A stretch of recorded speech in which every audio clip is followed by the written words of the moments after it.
Wel, as ek na hierdie verhaal kyk wat Jesus hierso vertel, en dis hoekom baie mense Jesus nie verstaan nie. Onthou net, hy het 12 disippels, hy het 70, hy het die 120 gehad. Hy het hierdie tipe goed verduidelik in detail. Johannes sê, as hy alles moes neerskryf, sou die Bybel lees, die wêreld nie eens die boek kon bevat het nie. Op 'n stadium het tot sy 70 disippels na hom toe gekom en gesê, ons verstaan nie die goed wat jy sê nie, so ons kan nie meer agter jou aanstap nie. Toe sê hy, dis fyn, sê vir die 12, wil julle ook gaan? Sê hulle nie, ons het nergens met te gaan nie, ons gaan maar agter jou aangaan. En weet jy hoekom? Want Jesus het 'n inclusive, hy het 'n teologie verkondig en probeer verduidelik.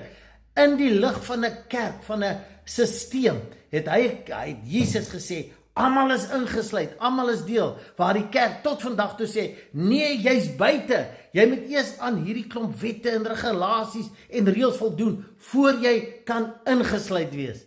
Dis nie wat Jesus se teaching was nie, beslis nie.